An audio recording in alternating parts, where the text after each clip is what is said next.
Tuan-tuan dan puan sekalian, mungkin dalam dunia kita dikenali, kita disayangi, kita dihormati, mungkin orang puji kita. Mungkin kita disayangi oleh anak-anak, isteri, disayangi oleh masyarakat atau siapa saja. Tapi itu semua belum bermakna apa-apa lagi. Dalam dunia apa saja panggilan orang pada kita dan kita suka perasan. Kita ni kalau 3 kali orang cakap je kita perasan lah. Masuk 10 kali lupa diri. Kan? 3 kali kita perasan, 10 kali lupa diri. Masuk 20 kali tak jadi orang lah kita. Masuk 100 kali, kita mula jadi takabur, riak, semua datang. Bila orang tak panggil kita dengan panggilan sepatutnya, kita kecil hati. Kita mula terasa, kita mula tersinggung, kita mula merajuk. Tuan-tuan dan puan sekalian, saya dan kita semua, tak ada apa-apa, belum tahu nasib akhir kita lagi. Kita semua belum tahu nasib akhir kita. Orang-orang yang macam mereka, begitu risau kehidupan akhirat. Sebab tu sahabat-sahabat, bila mereka riwayatkan hadis, tentang apa-apa hadis, mereka sampai pengsan, berkali-kali pengsan. Bila sebut tentang apa-apa hadis tentang begitu kehidupan akhirat, mereka jadi pengsan, takut Allah tak terima dia, takut Allah SWT tak terima dia. Ini perasaan orang yang diterima oleh Allah. Dia risau dia tidak diterima oleh Allah. Dia risau diri dia tidak diterima oleh Allah SWT. Ada sampai ada sahabat, ada satu orang datang dan tengok ada satu orang ni dikelilingi ramai orang. Dia tanya siapa tu? Dia kata tu Abu Hurairah radhiyallahu anhu. Tu ada siapa tu? Tu Abu Darda radhiyallahu anhu. Ada 2-3 kisah. Bila mereka datang-datang dan ditanya, Abu Hurairah, beritahu pada saya satu hadis Nabi SAW. Dia baru nak cakap je badan dia menggeletar, dia pengsan. Tolong beritahu saya satu hadis Nabi. Sebut je pengsan. Berapa kali? Sebut je pengsan.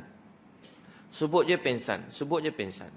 Apa antaranya yang mereka risaukan, yang buat mereka pengsan? Antara hadis-hadis yang buat sahabat-sahabat pengsan, antaranya hadis yang beritahu di akhirat nanti, apa dia, status di masyar nanti satu orang tidak akan berganjak sehingga ditanya 4 soalan. Antaranya apa? Adakah kamu amal menurut apa yang kamu tahu? Pengsan dia. Pengsan. Habislah aku. Mereka selalu risau. Mereka fikir, mereka duduk dengan Nabi, sahabat, kehidupan mereka begitu baik. Tapi selepas Nabi, sahabat wafat, dia mula makan sedap-sedap. Sebab tu Abu Hurairah radhiyallahu anhu, dia makan, orang bagi dia apa? Orang bagi dia roti, dia ambil, dia lap mulut dia. Dia ambil roti, dia lap mulut. Tahu sebab apa dia lap mulut? Dia tak tahu roti, dia ingat kain sapu mulut kan.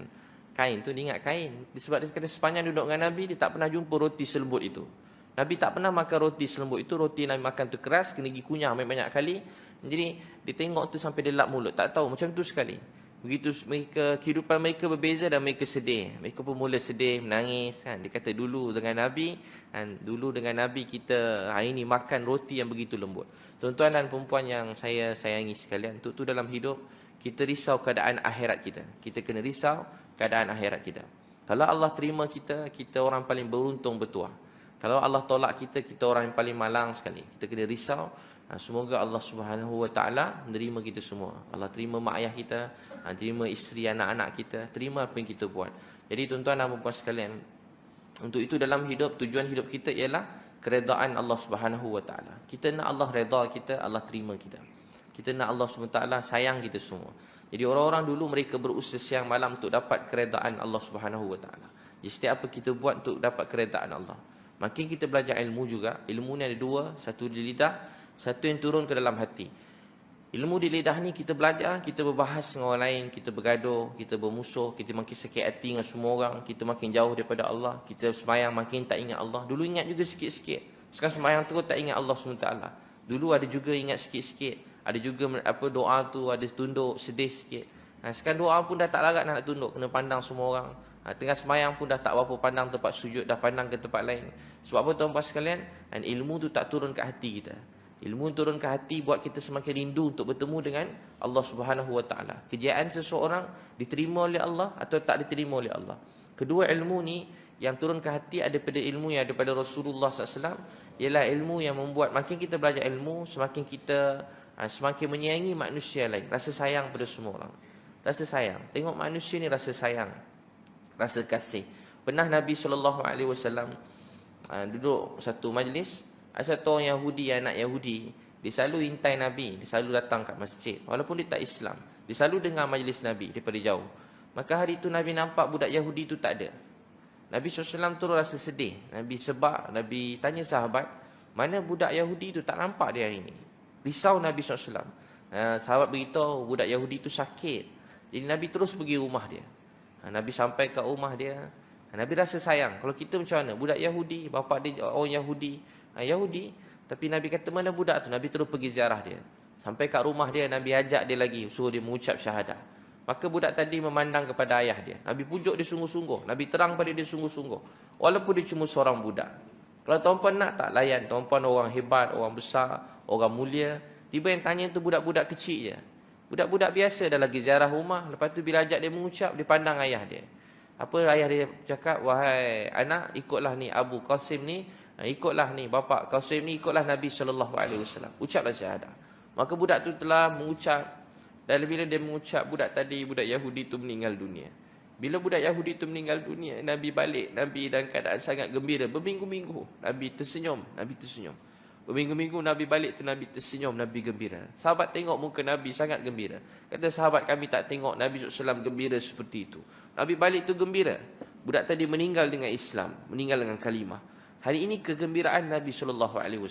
Melihat orang kafir mati dengan iman. Tengok satu orang manusia mati dengan iman, Nabi SAW rasa teramat gembira. Dan melihat satu orang mati tanpa agama, Nabi sangat sedih. Satu Yahudi lalu depan Nabi. Nabi berdiri. Nabi sedih. Sahabat kata, ya Rasulullah tu ke Yahudi? Nabi kata, dia umat aku, dia umat aku. Satu Yahudi yang lain mati tanpa iman, Nabi nangis. Nabi berdiri, Nabi pandang, beri penghormatan pada jenazah dia. Dengan sedih, dengan rasa sebab. Bukan kerana matinya dia, tapi kerana dia mati tanpa agama. Satu orang pula Nabi SAW gembira, budak kecil je. Sebab begitu berharganya iman ini. Satu orang lelaki nak balik. Orang kampung, hulu, entah siapa-siapa. Dia nak balik, Nabi panggil dia. Wahai saudara, mari sini, kenapa? Dia kata, hidup saya gagal. Saya berniaga tak jadi. Mina anak orang tak dapat. Hidup saya tak ada guna, tak ada faedah. Kalau kita tengok orang macam ni macam mana? Terlantak engkau lah kan. Muda-muda dah putus asa. Eloklah. Mungkin tak payah, balik je lah kan. Kalau kita tahu tak Nabi cakap apa? Wahai saudara, wahai anak muda, nak tak saya beritahu kamu? Ada satu kalimah yang kalau kamu ucapkan, hidup kamu akan bahagia, selamat, hidup kamu akan berubah semua sekali, kamu akan berjaya buat selama-lamanya. Dia kata satu kalimah je. Ucap dia terus berubah hidup saya. Saya dah buat macam-macam lah. Macam-macam niaga, cuba tu, cuba ni. Semua tak jadilah hidup saya. Apa pun tak dalam kita. Orang ni putus asa dengan hidup dia. Nabi kata kalimah ni. Kalau kamu percaya sebenarnya, apa dia? Tiada Tuhan melainkan Allah. Nabi Muhammad pesuruh Allah. Maka apa jadi lelaki tadi yang Nabi telah mengucap syahadah dan hidup dia telah berubah. Walaupun satu orang nak balik, berselisih tepi jalan. Nabi tak lepaskan dia, melainkan Nabi pegang tangan dia. Nabi ajak dia pada Islam. Hari ini berapa banyak orang berselisih dengan kita, jumpa kita siang malam. Berapa banyak orang kita beri sedikit nasihat pada dia. Lah hadis Nabi SAW, seorang saudara pada saudara yang lain, bila diminta antara hak dia, bila diminta untuk diberi nasihat, kita wajib beri nasihat pada dia.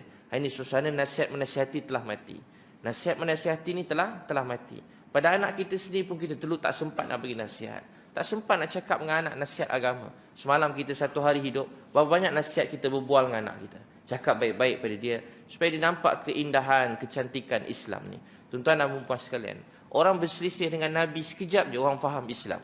Orang berbual dengan Nabi sekejap je orang faham Islam. Ada satu orang datang, dia biadab kat Nabi. Macam kasar, tarik janggut Nabi, cakap bukan-bukan, macam nak bertumbuk dengan Nabi. Sahabat semua angkat pedang. Orang nak mati ni, semua angkat pedang nak bunuh dia. Dia kata tak apa, biarkan dia. Kamu semua ke sana, Nabi asingkan, Nabi berbual dengan dia.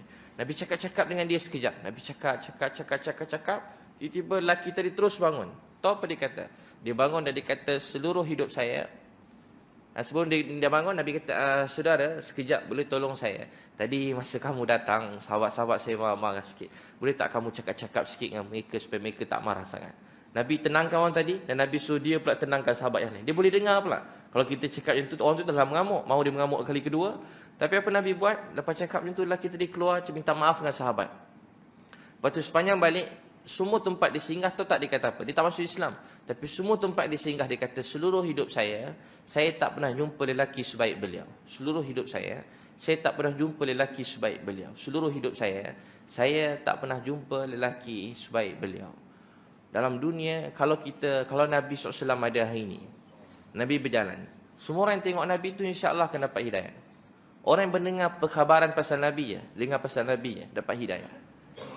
Dan begitu sahabat-sahabat.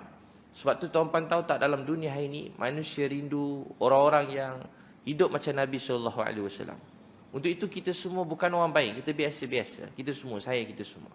Tapi tuan-puan tahu tak, ramai orang dalam dunia ni rindu untuk lihat orang macam Nabi SAW. Untuk tu kita kena bercita-cita untuk mencintai Nabi dan berakhlak macam Nabi SAW. Siapa nak berakhlak macam akhlak Nabi yang kat tangan? Siapa nak berakhlak macam akhlak Nabi? Kita kena ada cita-cita macam tu. Bukan saja kita dengar pesan Nabi, kita bercita-cita. Walaupun kita ni jauh, bukan siapa-siapa, tak ada apa-apa. Tapi ya Allah, tanda saya bersyukur jadi umat Nabi. Saya ingin menjadi seperti Nabi SAW. Berakhlak macam akhlak Nabi. Walaupun tak akan sama, tapi kita kena bercita-cita mencontohi, belajar-belajar kehidupan Nabi SAW. Kena belajar kehidupan Nabi. Belajar susah payah Nabi, dakwah Nabi, tangisan Nabi. Datangkan kerisauan yang sama. Tengok manusia rasa sayang, rasa cinta kasih pada umat ni, rasa sayang.